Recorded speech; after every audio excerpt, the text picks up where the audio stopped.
All right, episode two. Welcome to Above the Score. This is officially the second one we're doing. Last one was 2 weeks ago. We're gonna round out on the same topics. Week 14 this week for the NFL. It was week 12 last time, and then we're gonna talk about college football playoffs. Lots of improvements there. Um, I've got my special guest here, John Edelman, coming back for round two. John's going to be a regular on this podcast, so get used to John. And John, thanks for joining, man. Thank, Thanks again for having me, man. Round two.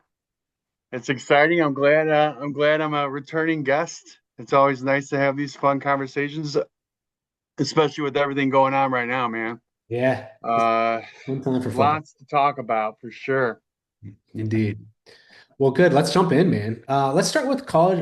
Sorry, let's start with NFL because the Bears game just ended and we both watched it. So tell me, what are kind of your early observations right after the game? Give me a couple hot takes there. Expectations, results. How you feeling? It's one of those things where I liked some of the play calling for sure. I mean, they did get creative, but at the same time, I feel like they were calling the same play with Monangai for numerous repetitions over and over and over again, like similar plays that involved him. Yeah, Um, I think I really like him. yeah, I like him a lot. Um, I think we did the best that we, I don't know. It's hard to say. I think we expected that this was not going to be a immediate win for the Bears. We knew that, right? But I think that it shows based on the results that we have a improved team from prior games that we've played, especially at Lambeau in the freezing cold. hmm, Um, so I think that was good to see. I think it was just frustrating for everybody, I'm sure, because that's how the game ended, right? Like the game ended with what could have been a tie to go into overtime, but just like that, done, man. interception. Nothing you could do about it. Now, so your overall positive reactions to a competitive game, disappointed by the outcome, um, and you called out Kyle Monangai for some similar play styles and play calls there. So yeah, I mean I think look, I'm looking at the box score right now. You see Monangai 14 carries, 57 yards, 4.1 yards per carry.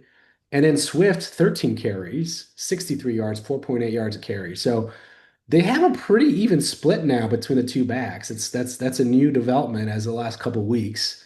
Yeah, Manolo has certainly deserved the playing time. I love his like he reminds me a little bit of Pacheco, right? The way he runs, it's just like hair on fire, just like north-south runner, well, north runner, downhill runner, doesn't like kind of like try to juke too much before hitting the gap, right? So I like that style for the NFL. It's a great compliment to DeAndre Swift, who is a little bit more of like a finesse guy. He's not as much of a ground and pound runner. It's a great one-two punch. I'll say this. My reactions to the game, look, I did not expect us to win at Lambeau in 6-degree weather. It's a very good Packers team. I mean, I think I I know some people have got them Super Bowl champs. They've got them pegged as the champs for the Super Bowl this year. I don't know if I'd go that far, but I certainly see them going deep in the playoffs. And look, that team has been together for, a lot longer than, whatever Ben Johnson's got, and so we've got some room for improvement, but overall, I feel like we had a pretty solid performance. After that first half that was pretty shaky, we did a pretty good job in the second half. And yeah. your call out on the plays, right? On the run plays.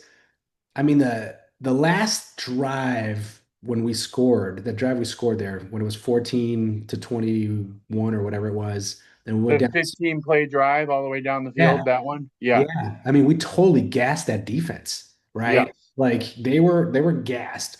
What I don't understand is why on a subsequent drive we opened up with just passes. I mean, Yeah, the run game was working really well. I mean, we did a little bit of that later on, but again, at the end, you called out, right? The ending there, we didn't need to throw it. We could have run it. we did. Yeah. And So, that's, you could say that about a lot of different things, like in the moment, right? You're like, but I think that we had a great strategy, like you said. When we're breaking down the defense, the Bears had the ball for a majority of the second half of this game, um, essentially breaking down the defense of the Packers. And even the announcers said like the Packers got to take their time on offense because they got to give the defense a break. yeah. Um, and imagine being that gassed and it's freezing cold outside, and like all the different factors. You're like, okay, you got to use that to your advantage while you can, Hmm. right? Yep. Um, I thought the Bears looked. I thought the Bears looked good. I thought they put up a fight. I think it was nice to see that there wasn't a blowout.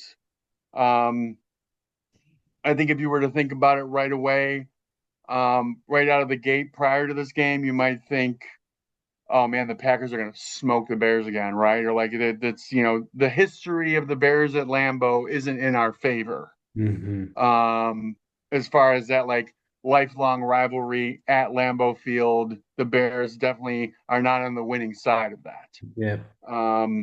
But so it was nice to see that we can put up a fight and going into next week against transitioning to another great conversation, but the Bears need to be ready for the Browns to potentially just come out of nowhere because Yeah. Sanders looked pretty good today, dude. Yeah, but they still lost, man. They lost at home to a very bad Titans team. That's true. But you're right. Sanders, 364 yards, three touchdowns. That's a hell of a performance. Yeah. Okay, let's see. That's Titans. But real quick before moving on to the Browns game, let me rattle off. Let me get some stats here, okay? So you touched on this a little bit. Time of possession. Bears actually won the time of possessions, 33 minutes, 29 seconds versus 26 minutes, 31 seconds. So that was an well, hold on. Oh yeah, yeah. Bears 21 first downs, Green Bay 17. Uh, Okay. right? 12 passing downs versus 9 for Green Bay. 7 rushing first downs versus Green Bay had 8. Pet 8 for 16 on third down. They were 8 for 12. They did better on third down conversion. And then fourth, we were 1 and 2. They did not have a fourth down conversion or fourth down attempt. We had a lot. We had 68 plays or 52, but they beat us on yardage. Overall, 337 for Green Bay to our 315. Um, Same amount of drives, 9 each. Yards per play, they outdid us, 6.5 to 4.6. So yeah, I mean they beat us in the passing game. We beat them in the rushing game. Penalties, they got more penalties than us, and then turnovers are pretty even. But that first quarter interception is pretty awesome. It's too bad Oh we didn't yeah. do anything with that. That was beautiful. That Yeah. was beautiful.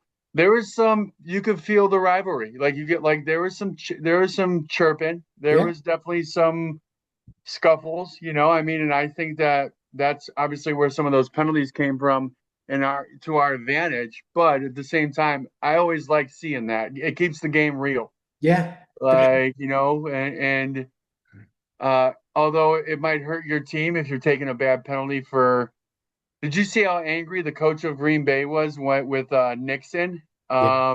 Yeah. after that call? Number 25. Yeah. Yeah. Yeah. He snapped at him. Yeah. But look, man, as I was watching this Bears game, it's the same thing that I'm noticing, right? Um, we do a pretty good job in pockets, and we consistently do a bad job in other pockets. Case in point, our linebackers, just garbage today. Just garbage. Like 45, I don't know what the hell he was doing. He was just like pushing people. He wasn't even trying to tackle them. Like there's like 5 or 6 missed tackles by him in the first half. And I goes, what's going on here, guy? Um, by the way, he's also like our, top 10 highest paid player on the team at 16 million a year. Like, what is that? You What know, number is that? I'm talking about Deo. I did Young Gumbo, number Oh, 45. okay. Yep, yep. Yeah. It's like, where was DJ Moore today? He's our highest paid player, 27.5 million a year. What's going Yep. on there? Like, okay, Montez Sweat did okay. Did Jalen Johnson play today? Yeah. I didn't see anything over there on him. Maybe they just weren't throwing his direction, but I didn't see much of him at all. He had one solo tackle. What is that? 19 million a year. Uh, look, my thing on this team is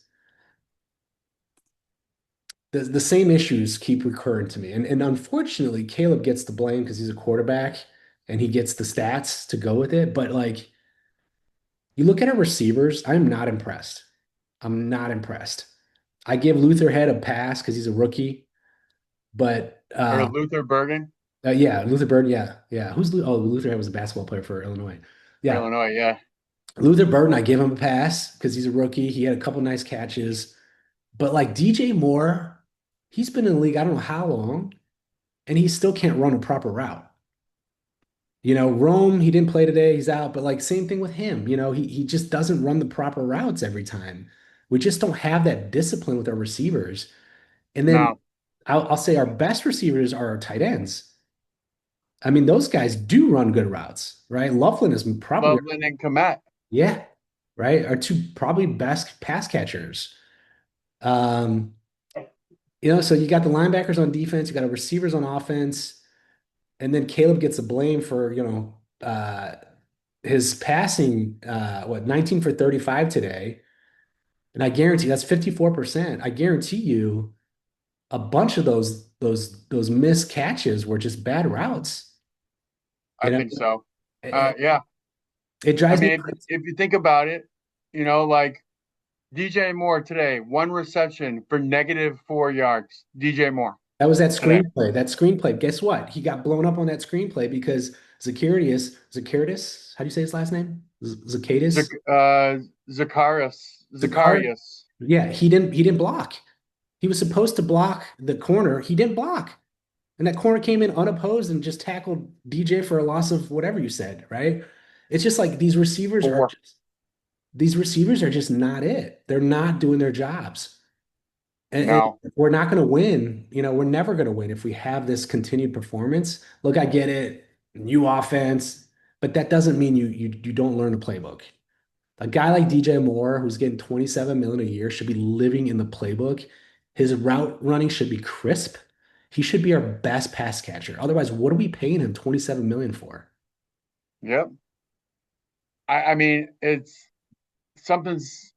I gotta imagine that Ben Johnson sees this, right? And and obviously it'll be addressed, but we're talking about like the tail end of the season here, where I don't feel like this is something that should even be a conversation because someone like DJ Moore, should be at the top of his game when it comes to being our number one. Yeah, Um, and then like Luther Burden the third, 4 receptions, 67 yards. it's pretty good. Um, you know, which is not a bad day. Oh, I mean, a 15-yard Six attempt. targets, Yeah, six targets. So I mean, you're right. You're right. I think that is a key. That is a key factor to the Bears' issues right now. I think the run game, right? Cool, cool. We got a nice, like you said, 1-2 punch with Swift Manungai. It's nice to see that, right? But we're not going to be able to hold down any type of competitive playoff run if we're just throwing to Colston and Cole the whole time. we need faster guys. Yeah, yeah. I mean, like if you think about like a lot of these top teams, they got somebody who blows the top off the ceiling, right? And so that like stretches the defense out. The safeties drop. right? And so now your middle of the field or your kind of like inside game is open or more open. We just don't have a burner like that. I mean, it's supposed to be Rome, but Rome, you said DJ's our number one. Now Rome is our number one, right? Right. So Rome is doing more of like your possession. He's more of a possession guy than blow the top off now. You got DJ, who the fuck knows what he's doing? He's like half running back, half receiver now, but like he never can get his shit right. And then Luther, he'll get more playing time as there's injuries, but he's just not something you can count on as a rookie, this early in his career. He's good. Right. Which, He's good. which is then that's totally fair. He's a rookie. He's going to be good. He is good. He's showing he's got the ability to be in the NFL, right? What do you think the difference in the game might have been if Rome was healthy? I don't know, man. Hard to say. I think, with the weather being as what it was, I think there was definitely an emphasis on the run game. Also, Green Bay, right? Their interior line is depleted. They had a couple injuries. They traded, for Micah Parsons. They traded one of their guys.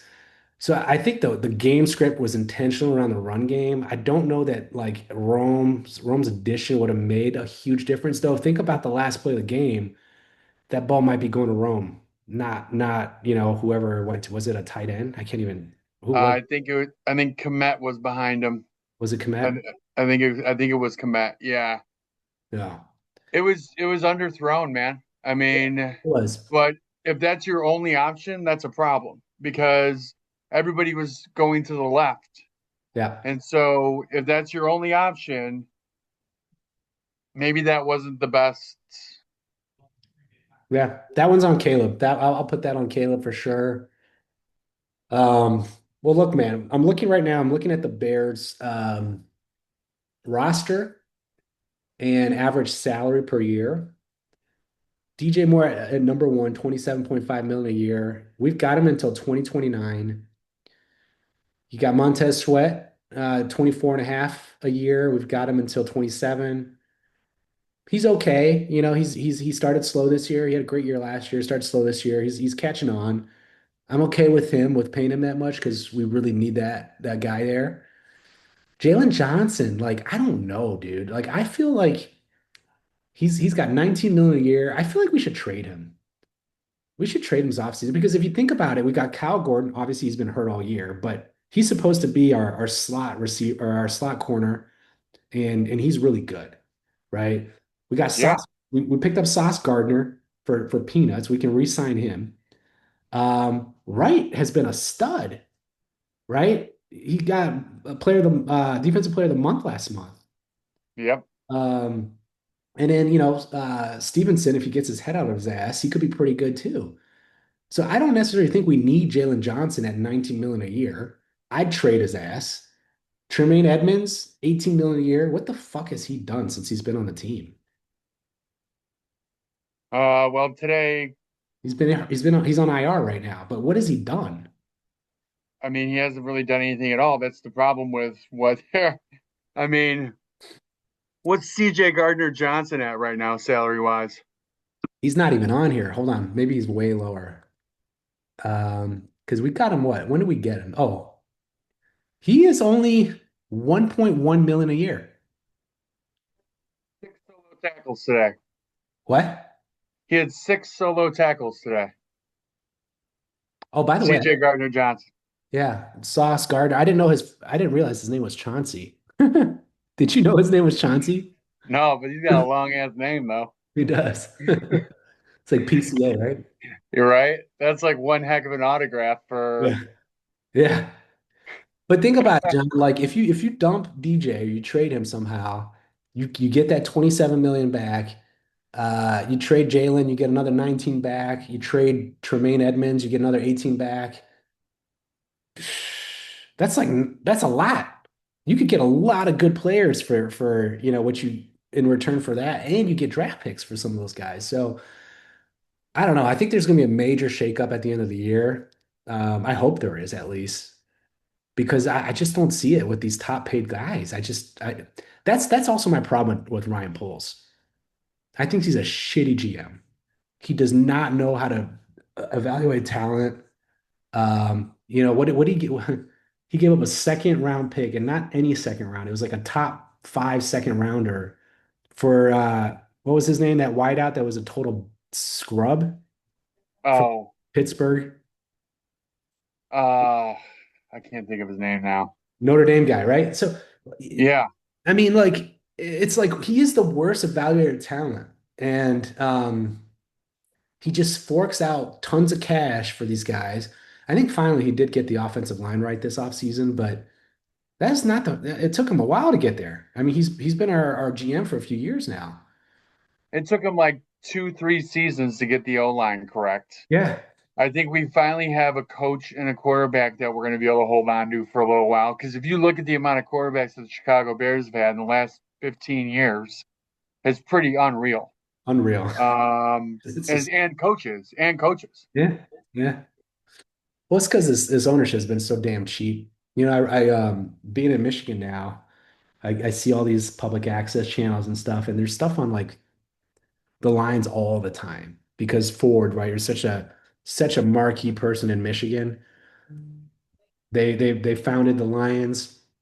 Apparently, they founded the Lions for tax purposes. They founded them so that they could do tax write-offs. So the I whole mean, goal was to have a losing team so that you could write shit off. And that's probably part of why the Lions culture was so miserable until Dan Campbell came on board. You look at the Bears, that ownership's been dog shit, right? Like, I wonder too if that was the whole purpose there was intentional for tax write-offs. Because they I need gotta imagine that there's got to be. You're not just gonna dump away a squad for no reason, right? There's got to be some reason why, like you said, could it be a tax of some sort, some type of, there's got to be a benefit, right, to yeah, that ownership to shit the bed every year, right? Or like, to not care. Because big towns like, Detroit for football and Chicago and they're it's diehard fans, right? You're going to be a fan of the Lions. You're going to be a fan of the Bears, the Packers, even if they suck. You're still going to like them because that's your squad. So hmm to them, they're like, oh, the fans will still show up. Doesn't matter. We'll be able to get what we want. We'll be able to get, the income or the tax write off that we need. Let's get through another season and make some money. Meanwhile, the team sucks. Different sports, but that's peak Jerry Reinsdorf too. 100%. I don't want to go down that path right now because I need to get to bed tonight, and I'll be up mad as hell all night if I start talking about That's, this. hey, that's going to be a whole nother podcast. It will be. It will be. Once football's over, we'll get into basketball. Oh, yeah, I could go all day. So yeah, we'll transition back to the Bears. But the Bears, I have enjoyed what we've seen after the first 3 games of the season. I hmm think it's I think it's promising. It's nice to be excited about what we can potentially do. I think we're making some good choices as far as like I said, quarterback, coaching. We just got to fill some of those struggling areas. Like you said, I think I would agree. I wouldn't be surprised if they put DJ Moore on the chopping block at the end of this season just to get some money back. Well, yeah, I don't know what the cap hit is. We're not going to just cut him because we got until 29. That's a lot of cap, but yeah, we're Well, gonna. trade wise, I hope so, right? But that's still a big number to trade. Not a lot of teams have that kind of cap. that's true. So he's gonna be hard to move. I think the most likely guy we move is Jalen Johnson. If we want to move him, which I think we should. Um, I DJ, wonder what the relationship is between Caleb and DJ. Like, I wonder if that could be part of the problem. Do they potentially, are they butting heads potentially? Are they not? Are their styles of play not just like meshing like they should? yeah, could be. That's a good question. That's a good question. I don't know, man. Yeah, that'd be interested. I'd be interested to find out, you know, someday, like, the truth behind DJ and Caleb's relationship. Because Yeah. dude didn't see dude didn't see too much today, and it could be both sides. hmm So Yep. But we got the Browns next week, right? So we got a 1 o'clock game next Sunday against the Browns. It's at home, right? I believe it's at home. Yep. Let me double check here. Yeah, it's at home. One, 1 o'clock my time, 12 o'clock Chicago time. Look, if we okay, first of all, let me just like address something. Last podcast we talked about the Bears. Um, I thought that they'd finish 9-8, right? I thought their only an additional win would be against the Browns. Um, I was wrong about Philadelphia. I did not think we'd beat Philadelphia. We did a great job. We whooped their ass, right? So look, I think we win against the Browns. We've got Packers at home after that. I'm not going to give us a W for that one just because I think we're just not on the same level as that team. They're just so much better than us. Yeah. I think the 49ers, we got a shot. It's a way that makes it always harder. It's also West Coast. It's, a few hours away. So look, let's say we get lucky, we get those two out of it. Now we've got an 11-16. We're making the playoffs more than likely. We get bounced the first round, I think. But at least we're in the playoffs. At Progress. least we're in the playoffs. And there's something to be said about that, right? Um, I think that I agree with you with I think there's a good we should beat the Browns. I'm not gonna sit here and say no problem, right? I'm not gonna like Got a that's good defense. Yeah. but we should beat the Browns. Yeah. I think a rematch after a week. Who the pack? Let's see who the Packers play next week. Packers schedules is They play. they got Broncos at Broncos. Okay, That's a so they good have a team. tougher game than we do hypothetically, right? Like the Broncos, they're not bad. No, that's a good team. I mean, what are they? Like 11-2. Broncos are 11-2. Yep. I think they have the most comeback or the most like wins by less than like 3 points of anybody in NFL right now. But they're still a really good team. They're well balanced. They got a great defense. They got a good run game. Actually, they had an okay run game. They had a great pass game. Bo Nix is a good multi-threat quarterback. Yeah. So they've got Broncos, Bears, Ravens, and Vikings.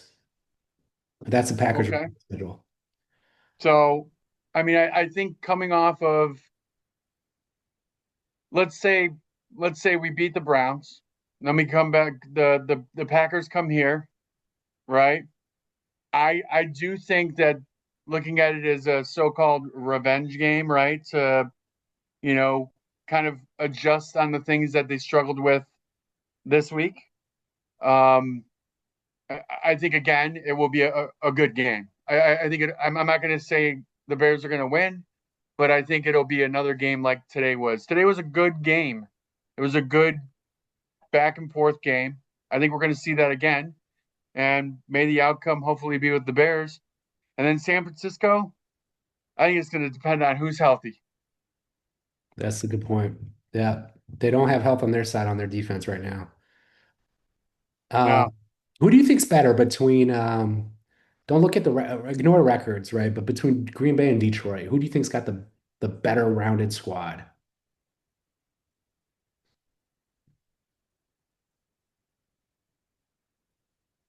Detroit. You think so? Okay. I mean, Yeah, they and got I think because if you look at it, they have now we can do a quick compare and contrast, but you know, I think that the let's go down the Lions have line. more running back Yeah, let's go down the talent. line by position. Okay, so running back, who do you think's got that? When you said Lions? Yeah, because the Yeah, the I agree. Detroit Lions have Gibbs, they have Monty. Yeah, they have Yeah, a quite a few that are like standouts, yeah, right? I agree with you. They win the running back. What about receivers?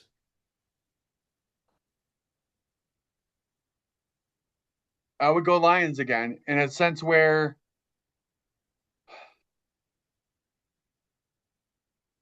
that's actually I take that back. I would say that that's pretty even. it's a tough comparison because the Lions have two top receivers and the Packers like to pepper the field, right? They like to hit multiple receivers. So you got Wicks, Reed, you got Christian Watson, right? You got like three or four on the Packers that they evenly distribute the ball to. So to me, that's a hard compare. But I'll go with I'm going to go with the Packers, but just because of their depth, better depth at wideout, and their guys can do it. I think you got a bigger name with St. Brown. Obviously, is a bigger name than any of the guys on the Packers, but he's hurt, right? He twisted his ankle. Yeah. He goes down, then they're in bad shape, you know. They still got Jameson Williams. Yeah, They still got Isaac Tesla, but what has he who's done? been showing some numbers this season. He's a rookie, right? He's Rookie. a rookie. Yeah. He's a big rookie white dude. Yeah. What about But Ty? tight ends, I'm gonna have to probably go with Packers. All right, I thought you'd go with the Lions for that one with Laporta and but again, the Packers have more depth there, right? It's a depth thing for the Packers. They've got two or three that they were hitting up today. Sandler Porter's out. Laporta's out. Okay, so yeah, so give it to Green Bay. And what about QB? Um, I don't know, dude, because I'll tell you what, I ain't even mad about um Jordan Love. You know what I mean? Like you got to kind of give the guy credit where credit's due, but I also think if you look at the length of experience and you know time in the NFL, I would have to go with Jared Goff. So if I were to have to pick one, I'd probably pick Detroit. Okay, makes sense. I think Goff certainly has shown he's a lot more durable than Love. Love's got a few injuries that have kept him out of games. But I think talent-wise, I think Love is just more talented. I mean, for one, he can scramble. He doesn't do it much, but he can. Um, Goff gets really locked into like a couple receivers. Again, Love just likes to pepper the field and really distribute the ball, which makes it hard on the defense, right? You don't know who the ball's going to. Whereas Right. Lions, it's going to be like one or two people.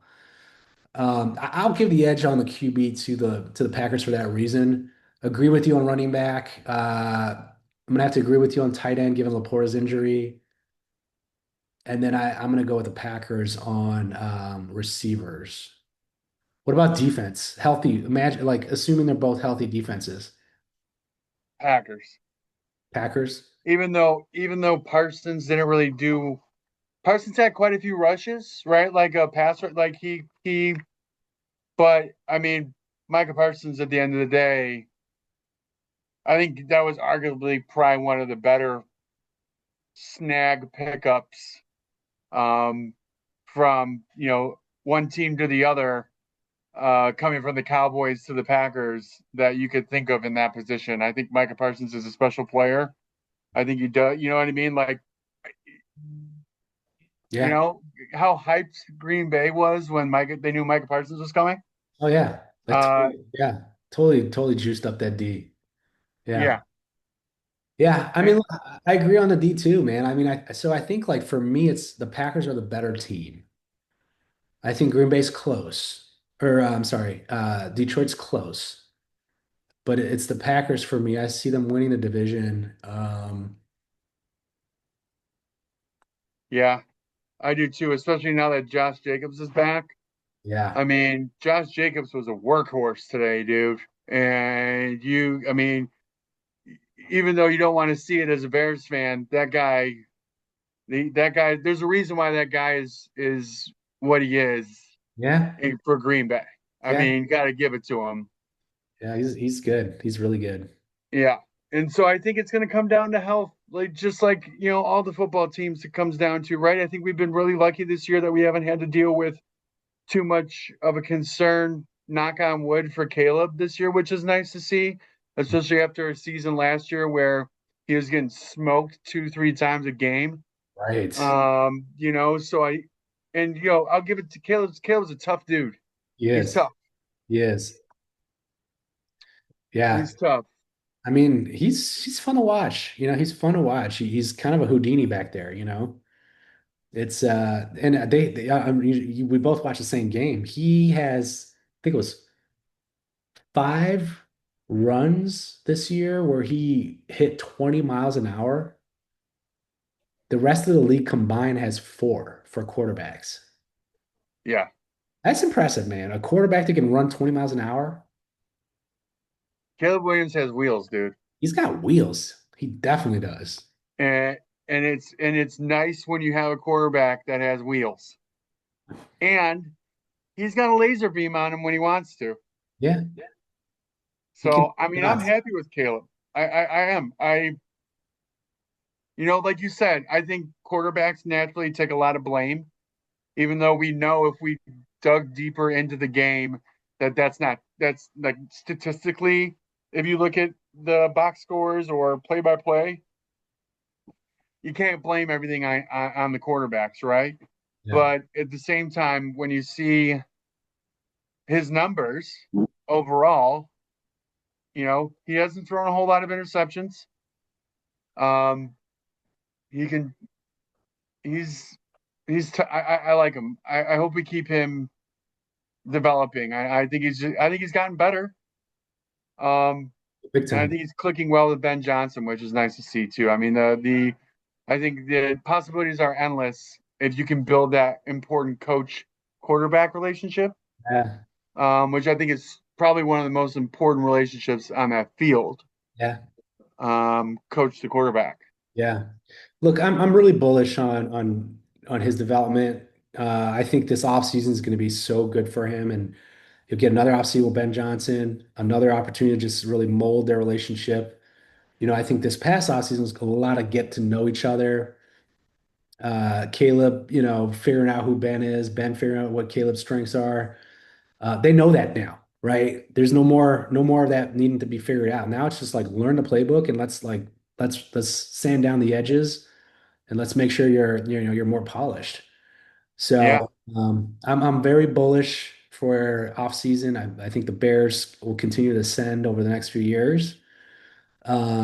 I just don't think this is their year for a deep playoff run. I mean, I think if they make the playoffs, that's a win. I agree.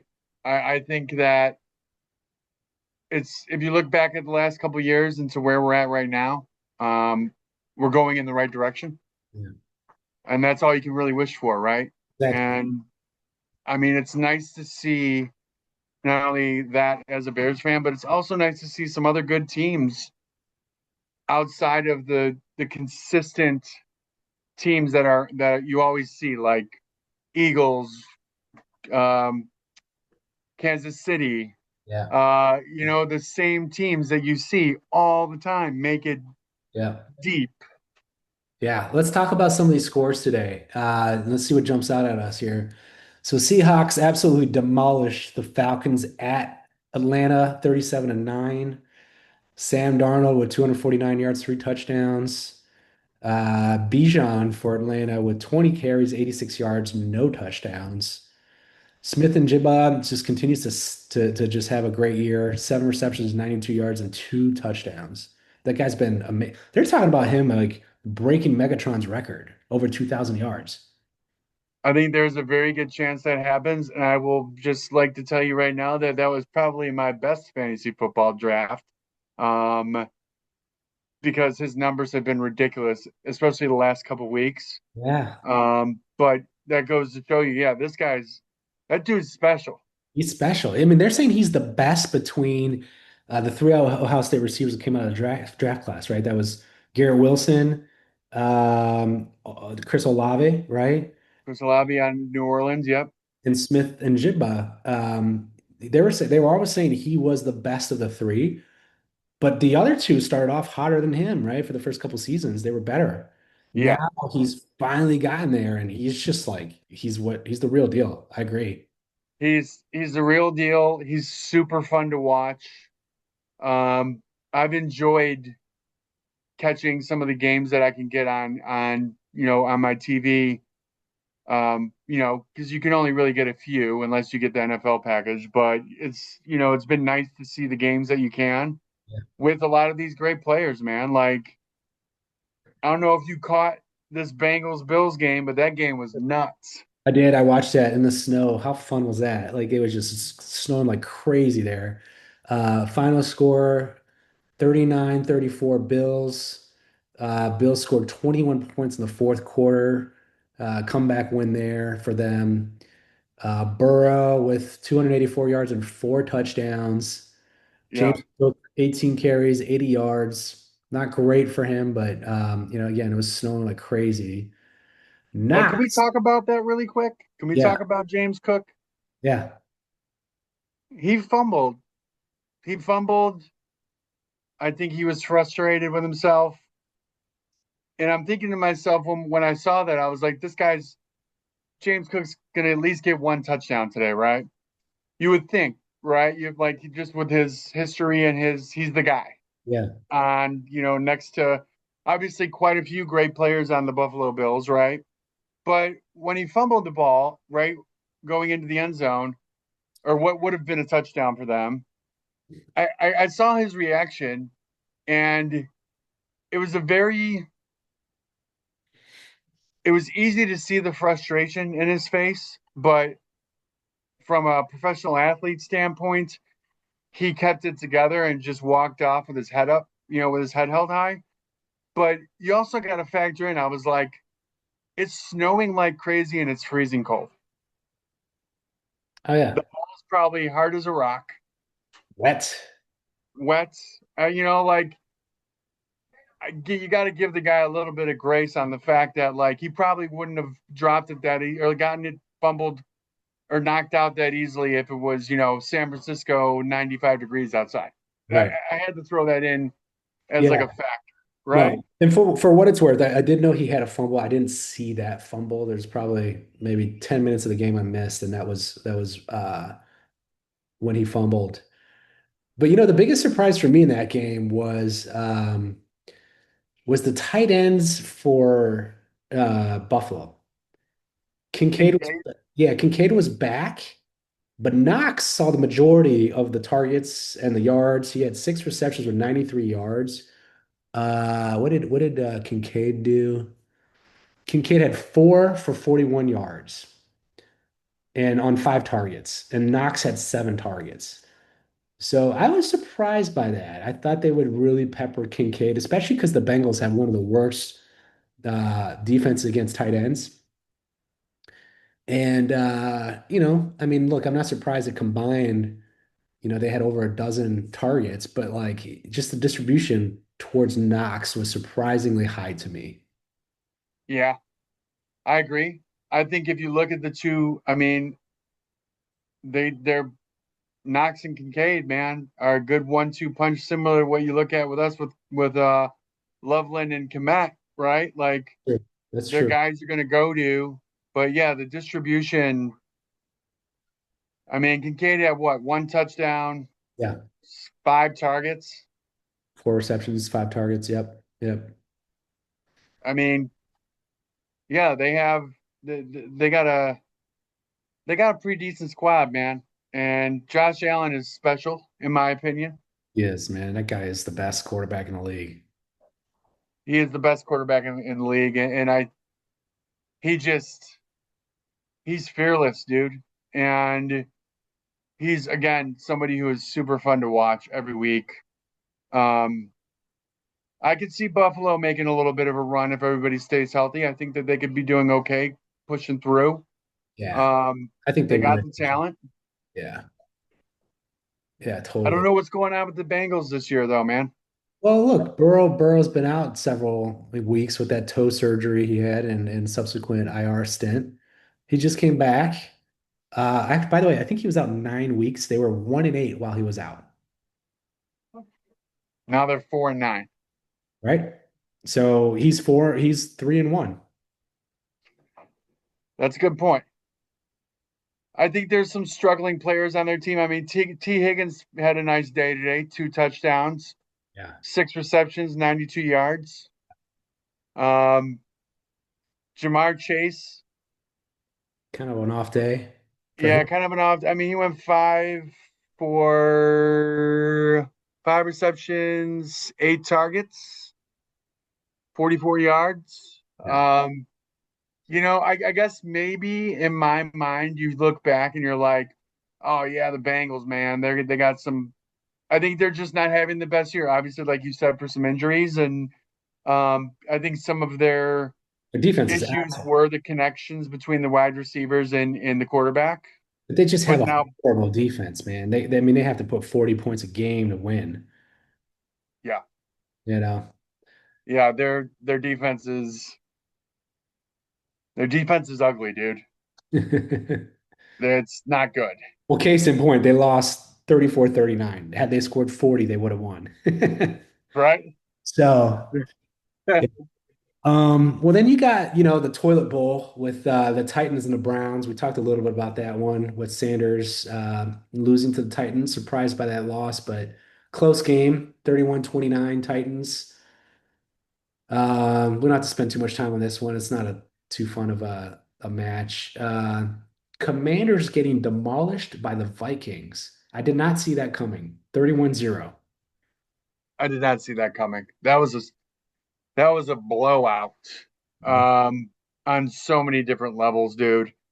Um, I'm only touching on it in a sense where, like you said, there's not a whole lot to talk about with the Commanders. Jaden Daniels, 9 for 20, 78 yards, one interception, zero touchdowns, obviously. But Vikings being in our division, hey, JJ McCarthy, 16 for 23, 3 touchdowns, no interceptions, 163 yards. Probably his best game of the year. I mean, that's 100% his best game of the year.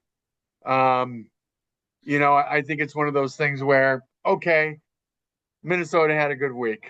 yeah, They had yeah. a good week.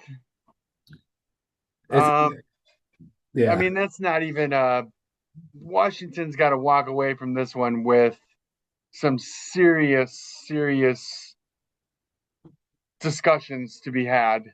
Because the Vikings are not that good. JJ McCarthy is not that good.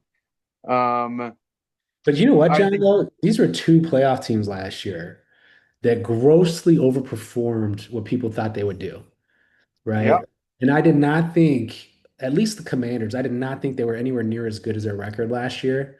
I mean, shit, we lost on a Hail Mary to them that we should never have lost that game. Um, so I think they played, they outpunted their coverage, pun intended there, right?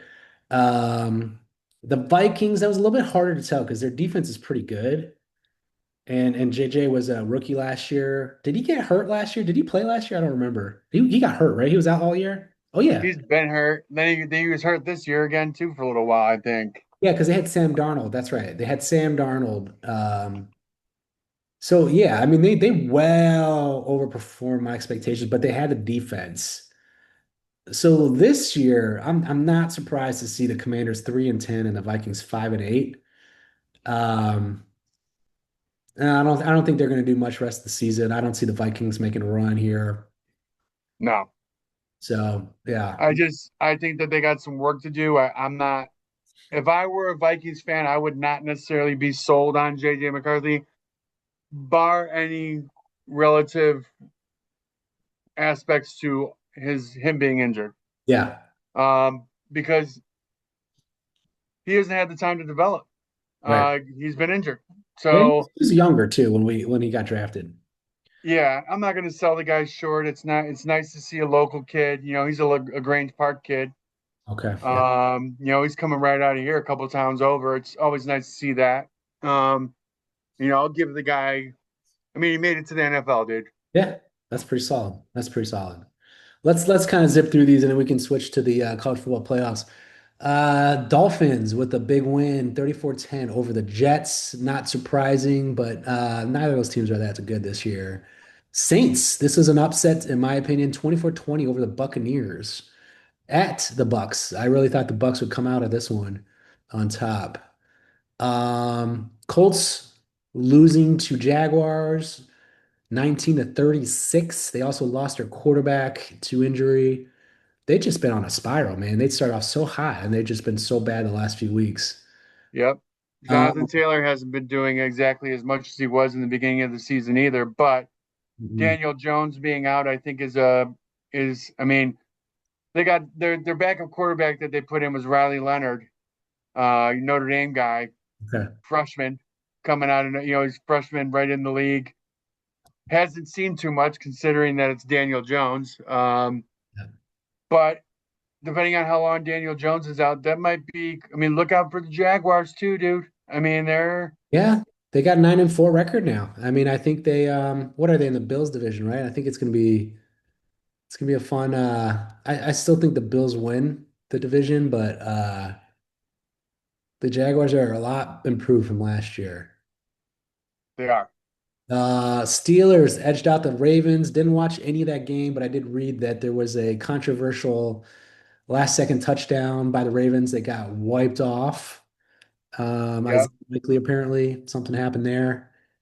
Hate to see Rodgers would get the win, but by the way, man, I, Lamar has not been Lamar this year. I mean, he has been really bad this year. What do you think is going on? Well, he had that injury that I don't know, was it toe or something? Um, he also got paid last year, right? So there's usually a little bit of a drop off after you get the bag. I just don't think his head's in the game like it was. I think he might have played a week or two, a little banged up. But that's also a team that's really struggled with the receivers. You know, Derrick Henry is not the Derrick Henry he's been. He had 25 carries for 94 yards. It's less than that's what is that? Less than 5 yards a carry. One of his better games too. I don't know, man. I think it's a combination, right? Bad receivers, aging running back, less motivated quarterback. The defense has been banged up, but they're getting healthier now. Yeah.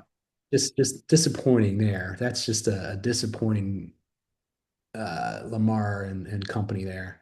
But Yeah, I've always been a fan of Lamar, man. And I hope he figures it out. Maybe this is just an off year. I think that obviously the Ravens are going to come to the table and say, "All right, we're not going to have another one of these seasons," yeah, as they're sitting here 6-7. Um, but I think a team to look out for. Even though I thought the Broncos Raiders game was a lot closer than it should have been. yeah. Um, but you know, Raiders again, another team such as the Titans that like they got to do something.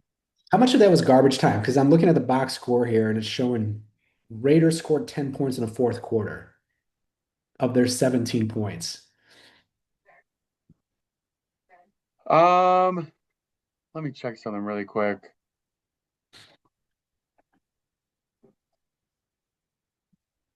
They don't have a whole lot going on, man, in Las Vegas right now.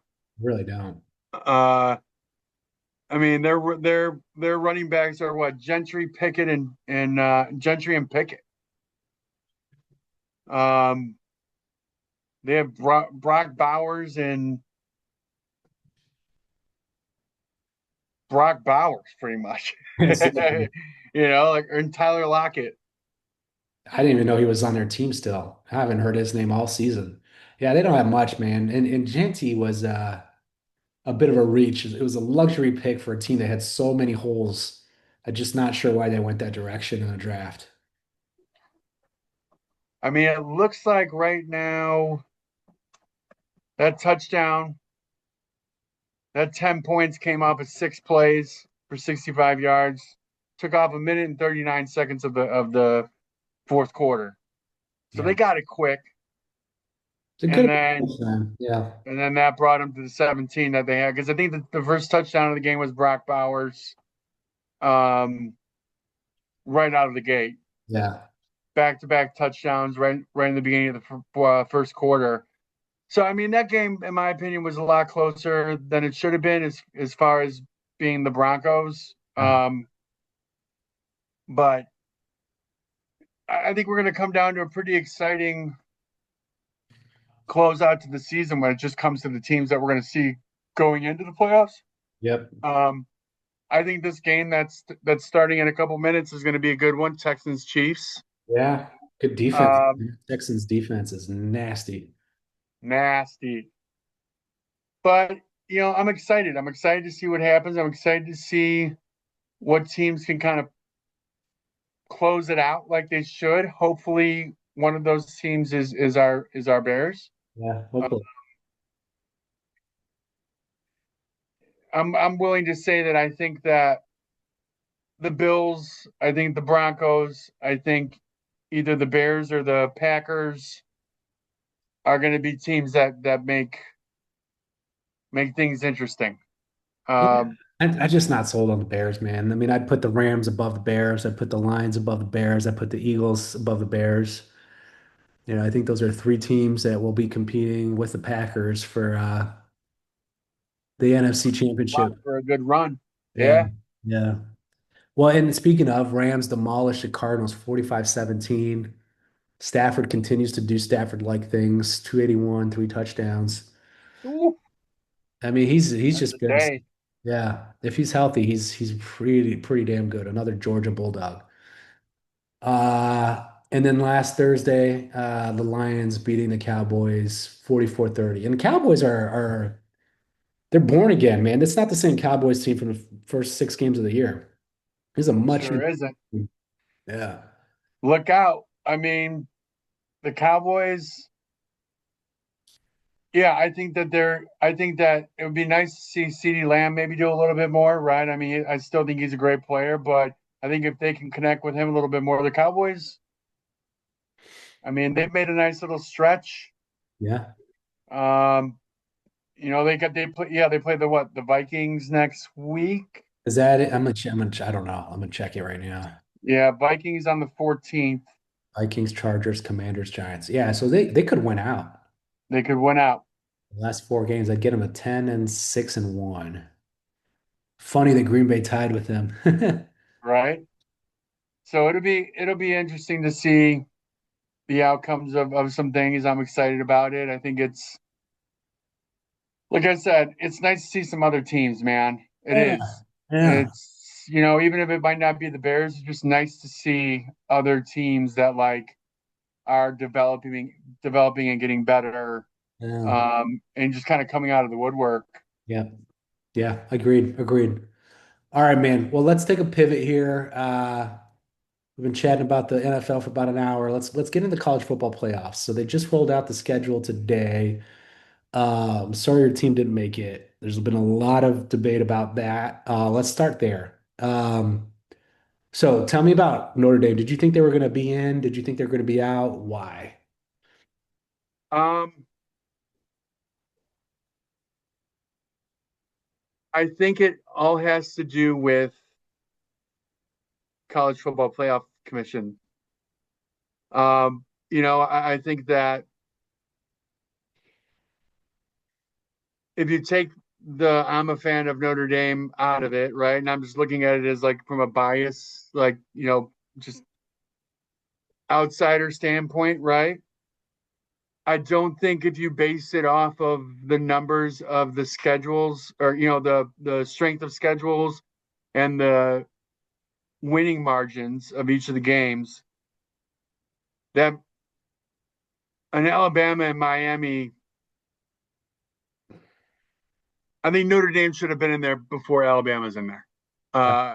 I mean, and from what I gathered, what happened is I heard that Miami wrote a bunch of letters to the College Football Playoff Commission Is that right? about strength of schedule and number, all the things I just mentioned. And I think I think it's politics, to be honest with you, in some way, shape, or form. I think, like, why is Alabama in it? Why? Well, The only I reason tell why you what, Alabama's in man. it is because it's Alabama, Let me give you both kind of both rationales that I've heard, right? One pro, one con. Um, Pro, why Notre Dame should have made it. Well, the last rankings, they were above Miami in the rankings. Uh, neither they nor Miami played again after that. So how do you now have Miami above Notre Dame? Neither team played. That's the best argument Notre Dame has. Now on the flip side, um, Notre Dame lost to Miami, Yep. right? First game of the season. First game of the season. So like if they have identical records and Miami won the head to head, to me it makes sense to have Miami in over Notre Dame. The other piece that I would say is, and they're going to vacillate on this depending on where Alabama is on which side, because Alabama is their golden child. But the committee is saying now that the conference championship games should not deter or should not impact your standings. Meaning, in this scenario right here that we're talking about, Notre Dame by choice does not join a conference, so therefore they never play a conference championship game. You cannot penalize Alabama for making it to the finals of their conference and losing in that conference game because Notre Dame will never be in that situation, right? Um, so therefore, you've got the finalists in the SEC, and then I sort of get it from that angle, right? Because like you can't, and then also like BYU lost, so now BYU was between Miami and Notre Dame. They were better than Miami. They lost. So now Miami becomes better. But then you got Miami, Notre Dame that are, you know, back to back. But Miami won the head to head. So you got to put Miami over Notre Dame. So I kind of get it from that standpoint if you don't count the conference championship game, right? And that's a choice. That's a choice for Notre Dame. They can join a conference tomorrow. And this whole discussion topic goes to rest and they play a conference championship game like everybody else. I think So that was the I think that was hands down probably the best explanation of exactly why that is, right? I mean, I've seen a lot of people make comments like, okay, Notre Dame join a conference. And you're right, it is a choice. And it it isn't an even playing field per se, you know, um, when not all the teams have conference championships that could deter them making it into a playoff. If they want to do it that way, there needs to be two different college football playoffs. And if they want to really make it as fair as possible, which that's not going to happen, or at least it's not going to happen anytime soon. But I think the decision that Notre Dame's going to need to make in this scenario, because potentially it could just continue to happen, is yeah, join a conference. yeah, exactly. Exactly. I agree. Like that Um, puts this whole topic to rest and it's fair for everybody. Now, what I can't stand though is how the selection committee is constantly vacillating with their rules and how they pick and choose, right? Like this year it's because of the conference championship game. Next year is because of strength of schedule, whatever, right? It's like it's always like in favor of whatever side of the coin Alabama's on, and I'm tired of that. I'm just tired of Alabama making it. They got blown out by Georgia in the blown out. conference. Yeah. Now they did win at Georgia earlier in the year, right? So that's a major win they had. So that was in their favor for the selection committee. But otherwise, man, like I'm looking at the Miami schedule. I think Notre Dame's best win was against USC, ranked 20th at the time. Miami, not counting the Notre Dame win was they beat 18th ranked South Florida. They beat 18th ranked Florida State, and then they beat 20. Well, so did Notre Dame, but they beat Pitt. Notre Dame beat Pitt as well.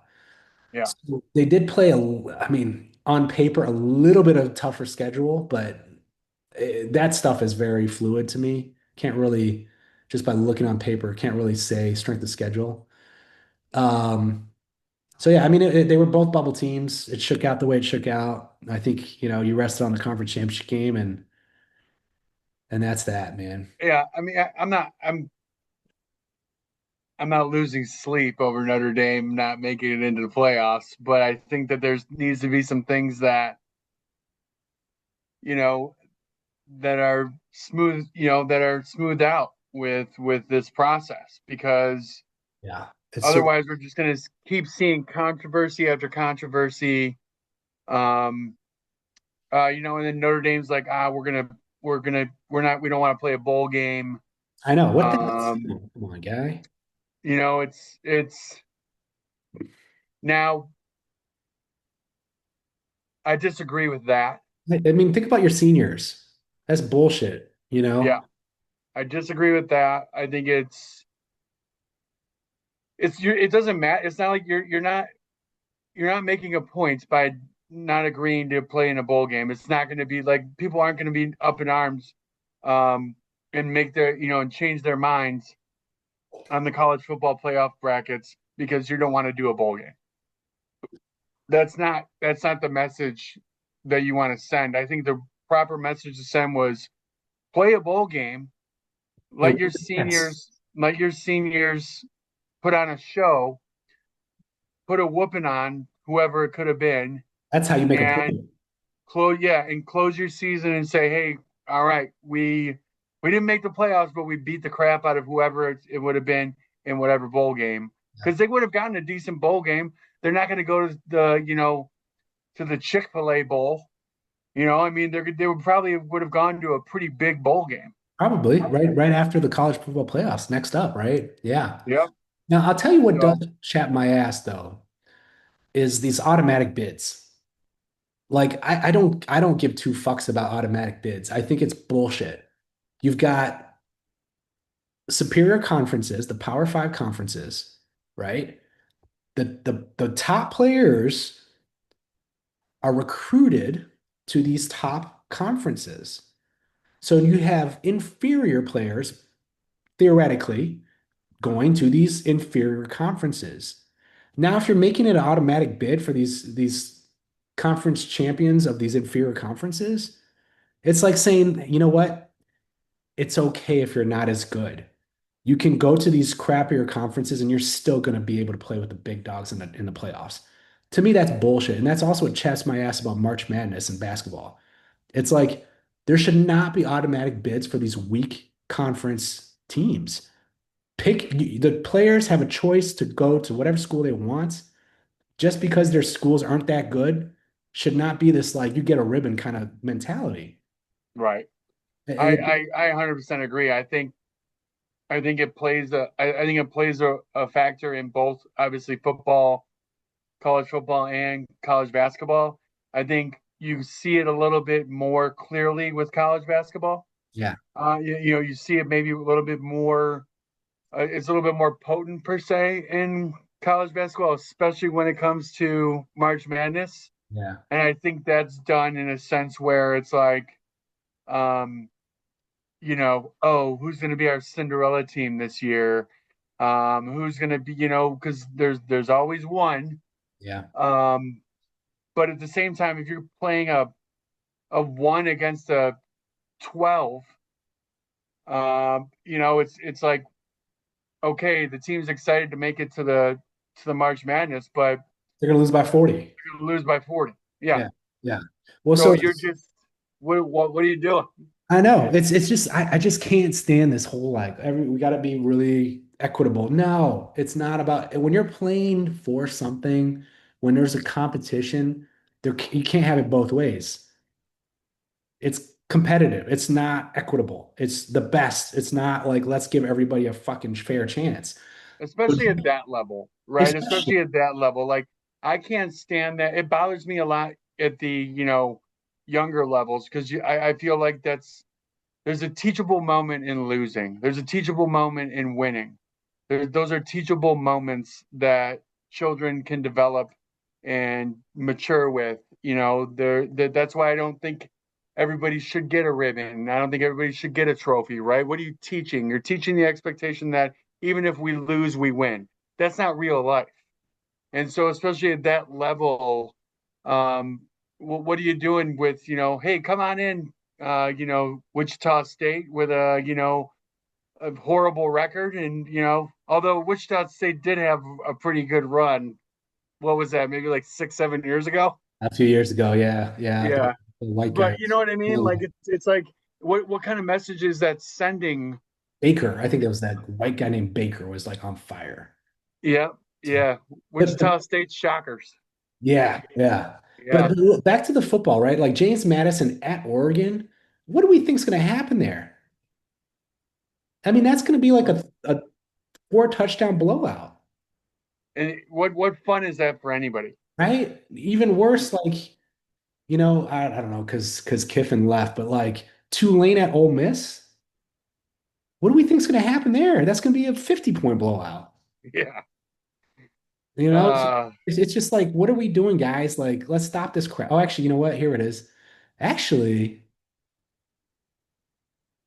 they don't have it for Tulane, but for James Madison, they're saying Oregon's favored by 20 and a half. So they're projecting uh, Oregon to win by three touchdowns. I don't know why they don't have any projections for Tulane at Ole Miss. That's weird. Uh, yeah. I mean, maybe it's just not. Maybe it's just not. Uploaded or yeah. everything's not factored in yet, right? But I mean, who would you rather see Indiana play? Well, my Hoosiers, baby. By the way, it's been a dream. Congrats. Thank you. Been a dream season, man. Like I was pinching myself last night. Like, like everybody's been shitting on Indiana last 2 years. I remember I had a last year Indiana went 11 and 1. And I was having a conversation with my HR business partner at work. She's the person I work with for my segment, my team. And she went to Michigan State. And I forget, it might have been like week 5 or 6. And IU was undefeated. And they went 10 and 0 before they lost their first game. They were about 6 and 0 at this point, about to play Michigan State. And I got to take it with a grain of salt because she probably doesn't know a whole lot about sports, but she was just like talking so much shit about IU, like just so much shit about the strength of schedule and that sort of thing. And I'm like, wait a minute, like we stomped Nebraska, who supposedly had one of the best defenses as we were getting into that game. We went to Washington, who was the runner-up to the national champions, Michigan last year. We beat their ass. We beat Michigan's ass, who was the champion, right? Like, don't talk to me about strength of schedule. What are you talking about? But that's the thing, right? IU's got such a bad brand. Until this year, they were the most losing program in the history of college football. They earn that brand, and it has been just from my seat, right? Having watched every game the last 2 years, and I mean, pretty much, I mean, when I was in college, I don't know if you know this, John, but I worked a ticket office. Yeah. Yeah, so I got to go to every single home basketball and football game all 4 years. My freshman year, we had Randall L. as a quarterback, and that was just such an electric quarterback. But the team still finished like 3-9. Like we've never had a good football team. And you see Signetti, he brings over with him like 28 transfers from Jim Madison. And these guys just all have a chip on their shoulder. These guys are all basically what I described about IU, right? They didn't get recruited by big schools, right? They weren't like the flashy name, the 5 stars, the 4 stars. But man, these are some ballers, man. These are people who are just determined that they have a chip on their shoulder. And so last year you saw that, right? And then we lost the one regular season game was to Ohio State, to your team in the playoffs, right? Both away games for IU. And then this year, I was not surprised. I was not surprised by their performance because I saw it last year. I knew it was real. I Yeah. saw culture change, right? And then, I was very scared when we went to Oregon because nobody wins at Oregon, and we came out on top on that one. I was like, okay, this team's legit, right? Actually, backtrack. Illinois played Illinois, won the first games of the season. Illinois is ranked ninth. We beat them by 60 points, Yeah. right? Yeah. I was like, That's a whooping. that's a whooping, right? Ninth, what? They were ranked higher than us. And so, they've just done that over and over all year. They had 3 or 4 close games, like three maybe. They had the Oregon one that was a closer game. They had the The win at Iowa during Iowa's homecoming, that was a close one. And then Penn State at Penn State was a close one too. And those are some of the those are some really good defenses, Yeah. and we were able to overcome that. Um, you know what I think it is too, John? I think it's we have if you if you look at last night's game against Ohio State, the one advantage Indiana had that I was thinking about, but no one talked about in the sportscast was experience. There's a lot of upperclassmen on this IU team, a lot. Ohio Yeah. State turned over their entire offensive line. They've got a new quarterback. They've got, I think, a new running back. Yeah, Bo Jackson. So they've got a lot of newer, younger guys, right? And that's a disadvantage when you're playing a team that's, they've got a bunch of seniors and juniors. Yeah. So I think not surprised by IU's performance. Last night's game, obviously, I wasn't banking a win, but I did think it'd be a close game. I thought it'd be a close game, and we saw it play out. Like it was such a performance. It was a great football game. It was one of those ones where you're you're on the edge of your seat pretty much the whole time. Either team, you know what I mean? Like Ohio State was like, whoa, both teams were kind of, I think, like you said, optimistic, but Indiana came in, man, with it was exciting. It was exciting to see what they were able to do. I was really excited to be able to text my sister. Yeah, I told her, I was like, well, Gwen, you can say that you were a senior at IU when they had they won the a conference. wonderful Yeah, a wonderful football program, yeah, um, and beat Ohio State. And my sister, being not the biggest sports fan, but obviously she likes to go to the games. She was super pumped, man. So it was nice to. I was dude. thinking about you and her, and I was like to my friends who went to Indiana. Um, it's got to be a cool moment, like It is. just I mean, in 1,000 years, I would never guess that Indiana would someday, put up the numbers they put up this year or last year even. Um, but let's, onward now, right? We've won the conference. That's a good stepping stone. Now the big thing is the playoffs, right? So, what do you think of these matchups? We've got James Madison, Oregon. We talked about. We've got Alabama, Oklahoma at Oklahoma. Who do you like out of that one? I mean, it after the whooping that Alabama just took yesterday, dude. I mean, I kind of, you know, I don't even know what happened in that game as far as like what the heck it was going on with Alabama, but it's Alabama. Hey, And for so reference sake, John, Alabama beats Oklahoma at home 23-21 about a month ago. I think And it'll be a good battle. I think so too. I think from the sake of who those two teams being the team that's going to play Indiana, right? Yeah, Um, yeah, I wouldn't be opposed to either one right now. I think based on just solely based off the last couple weeks, I think based off of what we saw yesterday with Alabama, would be kind of, hey, Alabama, go play Indiana. Um, yeah. but I also college football playoffs, like anything in playoffs, it's different. Yep. There's a different type of energy. There's a different type of play. It's everything. Everything is different. So we don't know. We don't know the Alabama we're going to see. Yeah. Um, but hopefully it's different than it was yesterday. Yeah. Um, I'm not worried about Alabama at all, man. I mean, I think their offense is a little subpar. They got a good defense, but so does Indiana. Um, Oklahoma, I think, by the way, Alabama's favored by 1.5 for that game. So they're very even. Um, I'll give the edge. Actually, I think Oklahoma wins that matchup just because they're at home. I agree. I agree. I think that Oklahoma. Yeah. I mean, again, being as that it's the playoffs, I think that all these games in the first round, especially, are going to be close. Yeah. Um, Except for that Oregon game. except for the Oregon game. That's the only one where I'm going to say I don't think that there's. You want to talk about a shocker? James Madison beating Oregon. Whoa. At Oregon? No, that ain't Yeah, happening. that just ain't happening. Nah, nah. What's that spread right now? 20 and a half. Why are they even there? It's bullshit, man. It's this whole yeah. Bear Um, agrees. Bear agrees with James yeah, Madison being there is not a good reason. yeah.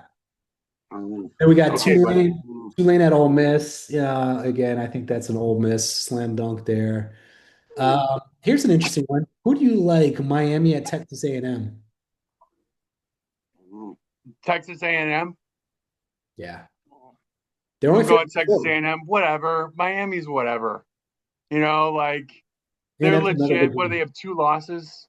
Yeah, I'm not. I don't like Miami. I never have. Um, they were super fun to watch back in the '90s, but I mean, yeah, uh, but I've just never really liked Miami. It's just they're one of those teams where I've just never, yeah, So Texas Tech all day, man, yeah. Texas A&M. or Texas A&M all day. Let's Texas Tech got a bye, right? Yeah, they got to buy. So let's project the second round based off of to your point, Texas Tech, assuming Oregon beats James Madison, will play Oregon at Texas Tech. Who do you like there? I'm taking Texas Tech, man. I Mm. think Texas Tech could make a pretty deep run. Um, Also, whatever, Oregon. Like I'm just again, that's another one of those teams where I'm like, whatever. You guys Yeah, have cool uniforms. they do have cool uniform. Um, so I'm gonna go with Texas Tech. What about you? I'm gonna go Oregon. I think it's mostly based off ignorance. I don't know much about Texas Tech. I know Oregon because we played them. They've got one loss. Um, it's a good team. It's a really, really good team. Now Texas Tech will be at home, so they get that advantage. But I like Oregon, man. I like their quarterback. He's super mobile. He's super. They got a great defense too. You know what? One thing that if I remember in the game against IU, they kept doing this line shift, the defensive line shift, and that I've never seen IU with so many penalties on offense, and it was because of their defensive line shifts, and they kept doing it like on third downs and then we'd be third and short, and they'd do this like switch thing that would make us jump off sides or false start, and then they would tack on 5-10 yards with penalties, and so I like Oregon. I think they're well coached. They have a good QB. They have a good defense. And again, it's mostly based off ignorance of Texas Tech, and obviously Texas Tech's good. They're fourth in the class in the rankings, but yeah. So we'll see, man. That's good. That's good style of play by Oregon to be able to kind of do that. I think that that's very dangerous. That's a dangerous, strategy to have as far as like the other team when you're able to kind of control the game based off of false starts and Yeah. offsides or whatever it might be. Yeah. Um, so yeah, I'll be interested to see that. But I'm going to take Texas Tech. You take Oregon. We're going to see what happens. Yeah. Um, I think it's going to be once we get past this first round. I think it's going to be interesting regardless. Yeah. Um, I don't think the James Madison Oregon game is going to be entertaining. Um, Maybe it will for Oregon fans at the game, but that's going to be a blowout. Yeah. We said Oklahoma, right? Comes out on top of Alabama. Yep, Okay, so Oklahoma at Indiana. I got to go with my Hoosiers. Who do you like there? I'm going Hoosiers all day, man. Hoosiers, baby. Yeah, I'm going Hoosiers all day. Um, I just love seeing it. I love seeing it, and whatever we we can beat anybody. Indiana can beat anybody, and so I think that that's very telling, especially this year. I mean, they have the ability to. If they show up, they're gonna, you know what I mean? Like they can beat anybody that they want to right now. I think so. I think they got the momentum. They got they have the obviously the skill. They have the drive. I mean, they just beat Ohio State. Um, that's a big win yesterday for them, and I think that that really kind of put another boost of energy into like their confidence with going into playing some difficult teams in this playoff. So and coming in at one spot, I'm pumped, man. I'm excited. IU all day. Yeah, I Take like it. it to the house. I like it. I like it. All right, next matchup, Ole Miss at Georgia. Wait, is it Ole Miss or Tulane? Yeah, we're gonna assume Ole Miss wins that one, right? Yeah, I mean, I'm gonna go ahead and take Georgia on that one. They're looking good. Georgia's looking pretty good this year, man. So I'm gonna just keep it real and go with Georgia. Yeah. Um, Miami, Texas A&M. You know what? I think Texas A&M has a pretty decent shot here. Yeah, I Um, think we said Texas A&M wins this one. Just I A&M's got a great defense too, and they always I have. don't know if they're going to beat Ohio State. That's the next one, right? Who do you like there? I mean, I would love to see Texas Tech beat Ohio State. A&M? I'm going to go with Texas, or I'm sorry, Texas A&M. I'm going to go with Texas A&M to beat Ohio State in the second round Wow. um, on another nail biter. Okay. All right. I'm gonna take Ohio State, but I do think they lose to Georgia in the next round. So I think my finals would be let's see, who do we say? We said IU would be okay, so then it'd be IU Texas. I think it's gonna be IU Georgia for a championship. I think that's a very good. I think that's a very good prediction. Um, I think that there is a small part of me um, that's comfortable saying that it could be a Texas A&M IU championship. Okay. Um, So you got Texas but beating Georgia potentially? pardon? You potentially would have in a matchup Texas A&M versus Georgia, you would have A&M winning. Yeah, Okay. Based off of based off of just gut the team sense. that wants to win Yeah. and that I want to see. Like I said, I enjoy. Obviously, I'm a fan of Indiana, right? Like, so Yeah. that to me is a fan, and I have some personal connections to Indiana. Um, Obviously, I really want them to go all the way, but it's nice to see other teams. Like we always see Georgia, we always see Ohio State, we always see Oregon, we always see Alabama or Oklahoma. Like we always see them, always. Yeah. And Yeah. so it'd just be nice to see a Texas Tech, Texas A&M, somebody else, like come like let's make it a championship that we've never seen before. Yeah. Um, I'm down with that, man. yeah, like what are we going to see? Another Oregon, Georgia, or Oregon, Ohio State championship? Like we've seen all that. Yeah. Yeah. So I think this year is the year for some new teams, and one of those teams being the Indiana Hoosiers of Bloomington, and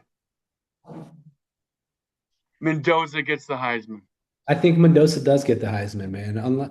Unless they go with like Love, but like you rarely see a running back get it, right? But that's the other name that we're not talking about much. We're all talking about quarterbacks. I think it's Mendoza or Love. I don't think it's any of the other quarterbacks that are even in contention. I think it is Mendoza or Love, and here's what I'll say: I think the decision that Notre Dame has made could potentially hurt him. Which again is to me not fair to him. Yeah. It's not like Jeremiah Love doesn't want to play in a bowl game or play in the playoffs. It. I highly disagree with the decision that Notre Dame is making to not play in a bowl game. I think it hurts a lot more than it helps, and I think one of the things that it hurts is Jeremiah's Love on the ballot um, to get the Heisman. I think that's going to potentially hurt him. Now, on the flip side, Mendoza gets it. Good for him. His speech last night was super funny. Um, Shipley was texting me. He's like, I think this guy was homeschooled. He was like, your quarterback's weird. I was like, he is, man. He is, but he's gonna be a Heisman winner, man. So I don't yeah. Oh, I care. loved it. I love it. I was cracking up. I watched it a couple times. I was like, "What? I got to put this together." I was like, "Wait, what's he?" But also, like, you could like the pure emotion. Yeah, You yeah, could see like there was no like it was just genuine, pure. Holy crap! We yeah, just beat Ohio State. We're like you could feel it through the screen. And I think that was nice to see that. yeah. And one thing we didn't talk enough about is it's Coach Signetti, man. Like, what do you think of? I'm gonna tie it together. What do you think of Urban Meyer? Like, put away the personal shit, like the college football, like what do you think of him in terms of like his college football coaching ability and like success over the years? I think he's a great coach. Right. I think if you take out all the nonsense, um, he's obviously made his name in some very, very prestigious areas of college football coaching. Yeah. Um, I think that he's obviously made some teams into powerhouse, like he's built some powerhouse squads. Yeah. Um, what about you? Well, so I'm asking because I agree. I think he's just a very talented coach. He's won it at multiple schools. His opinion matters to me because of that. He's done it in the big stage multiple times. And so last night, post game, he said some of the most incredible things about Signetti. He said he has never seen a better coach in his life. He has never seen anybody at the same caliber as Signetti. And he was just gushing of optimistic feedback on Signetti, like I've never heard before. I mean, he was just basically saying he is the best coach of all time. I'm paraphrasing, but that's basically what Urban Meyer was saying about Signetti. And to me, that was pretty incredible because number one, um, he picked Ohio State to win the game. But then number two, like he has been part of these college game days and these other, analysis teams. So he has been at games and seen multiple Signetti games. So it wasn't just like that one game. And I mean, like somebody who's won at that level who says that about somebody else, to me, that holds a lot of water. And I have never seen any coach on any sport talk about another coach like that. And Yeah, that kind of blew me away. Just frankly, it just kind of blew me away on how much praise he was dishing out at Signetti. And look, I mean, like, in my opinion, he's not wrong. I mean, Signetti took the losingest program in college football history and turned it into an undefeated program yeah. overnight. Overnight. I mean, It's insane. it's you don't hear about that happening very often at all. Zero five Zero stars. Zero 5 stars on the IU roster. this year. Yeah. That makes it even better, man. Isn't I that did not know awesome? that. I didn't know that. Wow. It's crazy, man. I mean, you want to talk about coach of the year? I think that he would definitely be. I mean, I did not know that fact. Zero 5-star recruits. Um, that makes it even better. Yeah. Good for them. You know what I mean? Good for him. Good for them. And that's got to be so wonderful to hear that. I'm sure Signetti obviously heard what Urban Meyer said, or he will. And that's just got to be a great feeling. Um, Coming from someone like you said in his legendary coaching career. I'll be interested to see what kind of comes up with what, how things turn out with um, how many seniors are on that IU team? I don't have that in front of me, but a lot. There's a lot of seniors on this team. By the way, speaking of rankings, do you know how many stars Mendoza had coming out of high school? One or two? He's a two-star recruit. He's about to win the Heisman. Those are the stories I'd like to hear. I don't care if he wasn't even on IU, but like even if you had a player on another team that had that, like a two-star recruit coming out of high school to a Heisman winner That's is awesome. like, That's Cinderella story shit. yeah, Yeah. I mean, he's good for him. You know what? Just seeing the pure joy in his awkward speech last night. He's Who such a cares? dork. It was so awkward. Yeah. But could you imagine being in that moment? No, Like, no, I couldn't. I really couldn't. Like, I don't know. I'd probably be crying. I'd yeah, be, I'd be crying I'd be just bawling, dude. like how hard these teams and that team work to, if you think about it, if you have no five-star recruits, right? Okay, that puts you at less of an advantage in the first place, in a sense, right? But how much harder you have to work as a team to get to where you're at right here as you would on a squad that's full of five-star recruits. I Yeah. think you got to work twice as hard. Yeah. And so to get to this point is just, it's got to be nuts over there in Bloomington, man. They got to be loving it over there. Well, you were talking about your sister, man. It brought me back to freshman year of college when IU basketball was so good and they went to the finals and they lost to Maryland. But every stage of March Madness beat Kent State in the first round, uh, storm Kirkwood, or yeah, storm Kirkwood. Everybody was out there in the streets. We beat, I forget, I think Duke might have been the next round, or maybe they were Sweet 16. Storm Kirkwood, beat Oklahoma in the Final Four. Storm Court. I mean, it was just insane, dude. Any person who was not a college basketball fan became a college basketball fan because of Yeah. how crazy fun it was. So when you're telling me about your sister, like she may not be a sports fan, but she is now. I guarantee you she will forever be an IU football fan. Oh yeah. Whatever she was doing last night, she would, if they stormed Kirkwood or whatever, she was there. Yeah. So I mean that's a special moment for her, and it's just got to be cool to be a student Hmm. and like have a team that's just like holy crap. It's got, I mean, like without that, like I think that's such a big part of your college experience. It's just like if your team is one of the best, whatever sport, right? Whatever big sport, it just makes your college experience that much better. Yeah. Like think about those guys who were at Florida when they won both football and basketball national championships the same year. Oh My God, that must have been bananas.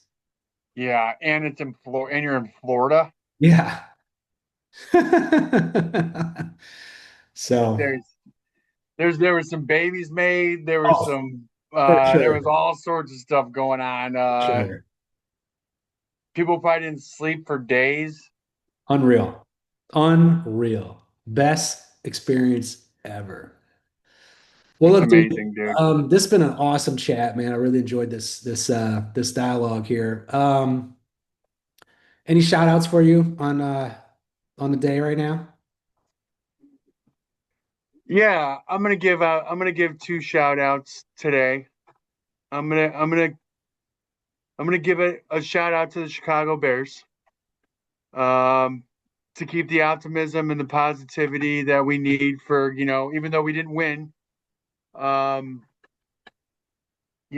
we had some workhorses out there, and I think that we made it a game. So shout out to the Chicago Bears. And if I got to give a player, you know, I'll say the workhorse of the day award is going to be my guy, my nun guy, man, my guy, Like, my like he that guy.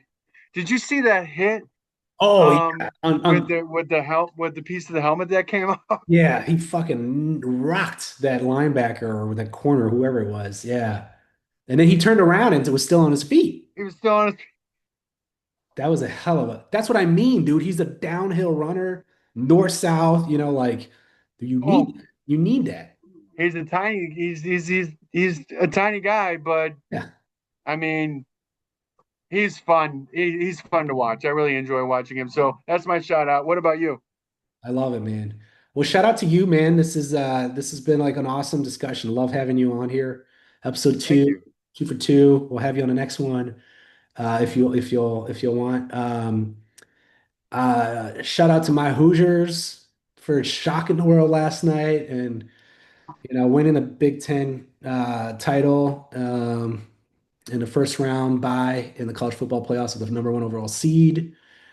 Shout out to the fans, Signetti, and the coaching staff for putting this roster together and for coaching everybody up. And then overall, man, it's just been I think the Bears.